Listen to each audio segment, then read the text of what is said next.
Einstein's advice to Marie Curie in 1911 is relevant today. NationalGeographic.co.id. In an era of the proliferation of social media and a lot of hate speech, the contents of this letter from Albert Einstein to Marie Curie seem very relevant and valuable.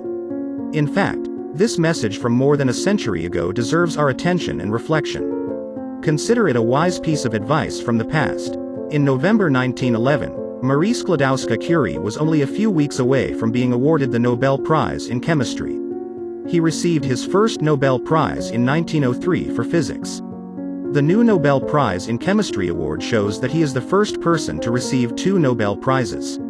Until now, he remains the only person recognized in the 2 different sciences. His extraordinary professional work as a scientist certainly amazed everyone. But many people are actually more interested in Marie's personal life. Pierre Curie, Marie's husband, died in 1906. Marie also had the fate of being a widow. A few years later, she became romantically involved with physicist Paul Langevin, who had been a doctoral student under Pierre. Although Langevin separated from his wife, they are still technically married. The relationship caused trouble at Langevin's house, but it was nothing compared to what would spill over into the public eye. Curie, Langevin, and about 20 other scientists were invited to an invitation-only elite conference in Brussels in the fall of 1911. During that time, as reported by IFL Science, the love letters between Curie and Langevin had been circulated by Langevin's wife to many people in the media. Many media then reported and described the Curie as an evil household wrecker. When Curie returned to France after the conference, he was greeted by a mob that surrounded his home and frightened the Curie's daughters, who were only 7 and 14 years old at the time. Curie and her daughters temporarily moved to a friend's place until the scandal subsided. Albert Einstein, who had just met Curie at the Brussels conference, was disgusted by the media's actions. His disgust prompted him to write this letter to Marie Curie.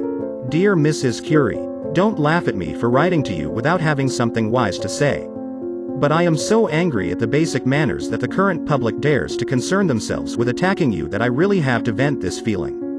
However, I'm sure that you consistently despise this mob of intruders, whether it's obediently paying your respects or trying to satisfy their lust for sensationalism. I am compelled to tell you how much I have come to admire your intelligence, your drive, and your honesty, and that I consider myself fortunate to have known you personally in Brussels.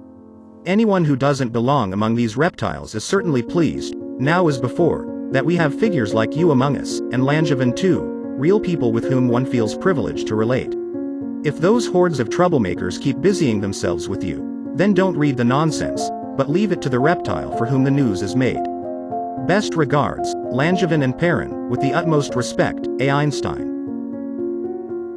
Postscript. I have determined the statistical laws of motion of diatomic molecules in Planck's radiation field through a funny joke, naturally under the constraint that the motion of the structure follows the laws of standard mechanics. My guess that this law applies in reality is very small. Albert Einstein, November 23, 1911. Translation. Haters will continue to hate. Don't read their comments. Note. Perrin refers to Jean Perrin, a friend of the Curies and Langevins, who defended the Curies after the incident. The letter to the Curie was discovered by astrobiologist David Grinspoon, who researched the thousands of Einstein documents available online at Princeton University Press. That was Einstein's advice to Marie Curie in 1911 relevant today. Thank you for watching this video. Don't forget to like and subscribe so you get other interesting information.